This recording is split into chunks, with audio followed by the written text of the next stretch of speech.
City बजाते हुए कर ले बाकी वाले रुको ज्यादा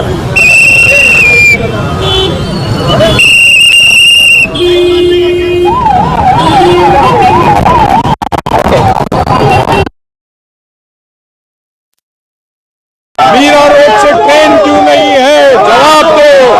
भाईंदर से रेलवे क्यों नहीं है, जवाब दो। भाईंदर वेस्ट में भाजी मार्केट क्यों नहीं है। इसमें कई सवाल है जिसका जवाब इनको देना पड़ेगा।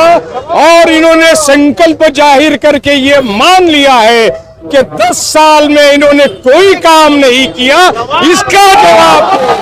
नया नगर का ये इलाका है और यहाँ पर आप देख रहे हैं कि ये जय श्री राम के यहाँ पर झंडे दिखाई दे रहे हैं और इस झंडे के साथ में यहाँ के स्थानीय प्रत्याशी सैयद मुजफ्फर हुसैन है जो नया नगर में जय श्री राम के झंडे यहाँ पर फहराते हुए आज उन्होंने पदयात्रा निकाली। मुजफ्फर साहब क्या कहेंगे, आज आपने यहाँ पर जो पदयात्रा निकाली है यहाँ पर आप जय श्री राम के झंडे भी लेकर घूम रहे हैं। मर्यादा पुरुषोत्तम राम, ये पूरी दुनिया के मर्यादा पुरुषोत्तम राम है।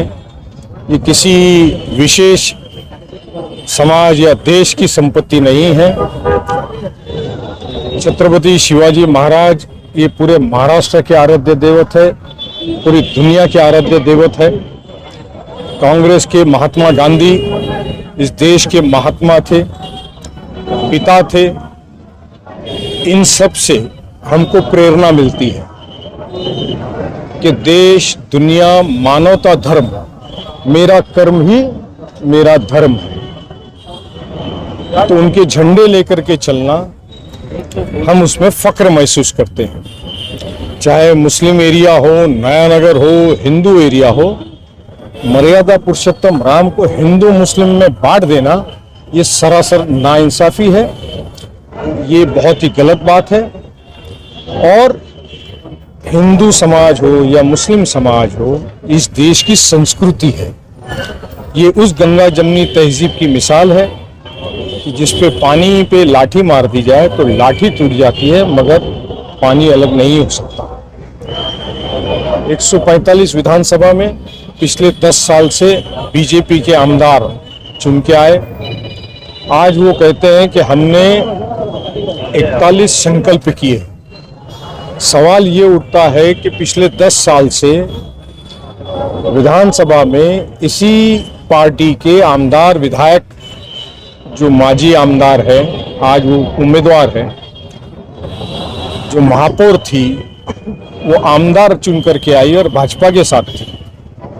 10 साल इस शहर में उनकी सत्ता रही। आज 10 साल के बाद सवाल उठता है कि उनको संकल्प लेना पड़ रहा है और ये कहना पड़ रहा है कि शहर में काम नहीं हुआ है। तो उन्होंने इस बात को मान लिया है कि 10 साल के कार्यकाल में उन लोगों से कोई काम नहीं हुआ है और हम वही जवाब पूछ रहे हैं। जनता जवाब पूछ रही है कि पानी क्यों नहीं आया, जवाब दो। मेट्रो क्यों नहीं आई, जवाब दो। भ्रष्टाचार की बात कर रहे हैं कि भ्रष्टाचार खत्म करेंगे। सत्ता में आप, प्रशासन आपका, राज्य सरकार आपकी, आमदार आपके, मंत्री आपके, तो किसके भ्रष्टाचार की बात कर रहे हैं? इसका मतलब यह है कि आप मान रहे हो कि आपने भ्रष्टाचार किया। ये 20 नवंबर का चुनाव इस शहर का और इन नौजवानों का मुस्तकबिल तय करेगा। इसीलिए जनता पूरी ताकत से हमारे साथ उतरी। मुजफ्फर साहब, सवाल ये भी है कि जैसे अभी हाल ही में सिटिंग एमएलए गीता जैन को बीजेपी ने टिकट देने से नकार दिया है और उन्होंने प्रेस कॉन्फ्रेंस में बताया था कि बीजेपी के नेताओं ने उनके साथ में वादा खिलाफी की है। इनके इस बयान को कैसा आप देखते हैं? ये बीजेपी का इंटरनल मैटर है। ये बात तो आपके बोलने से सिद्ध हो गई कि वो भी बीजेपी की थी। माजी आमदार जिसको टिकट दिया वो भी बीजेपी का ही है। तो 10 साल में जो काम नहीं हुआ बीजेपी की वजह से नहीं हुआ। एक मेरा सवाल है कि कल प्रेस कॉन्फ्रेंस हुई थी बीजेपी के नरेंद्र मेहता की, उन्होंने कहा कि उनके जो 44 संकल्प है उसे पूरा करने में सबसे पहला संकल्प अगर कोई रहेगा तो शहर की पानी की किल्लत, दूसरा मेट्रो 2025 में लाएंगे। इस तरीके के जो उनके वादे हैं, इसको आप किस तरीके से देखते हो? वही तो जनता पूछ रही है, जवाब दो। 10 साल से आप सत्ता में हो, पानी नहीं आया, जवाब दो। मेट्रो नहीं आई, जवाब दो। भ्रष्टाचारी कौन है, जवाब दो। प्लेग्राउंड क्यों नहीं है, जवाब दो। गार्डन क्यों नहीं है, जवाब दो। मीरा रोड से ट्रेन क्यों नहीं है, जवाब दो। भाईंदर से रेलवे क्यों नहीं है, जवाब दो। भाईंदर वेस्ट में भाजी मार्केट क्यों नहीं है?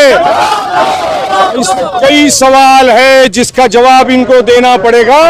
और इन्होंने संकल्प जाहिर करके ये मान लिया है कि 10 साल में इन्होंने कोई काम नहीं किया, इसका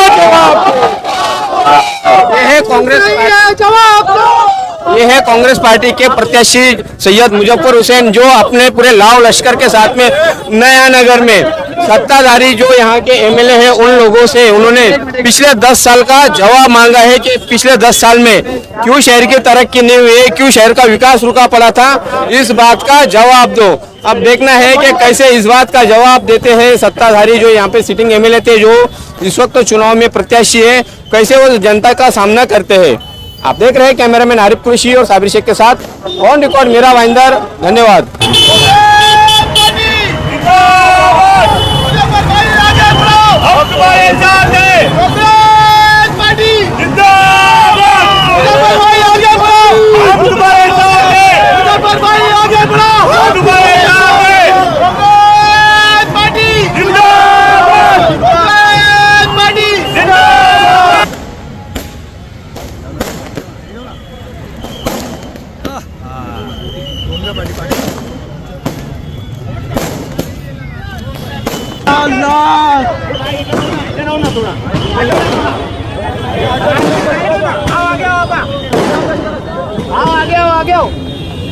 थोड़ा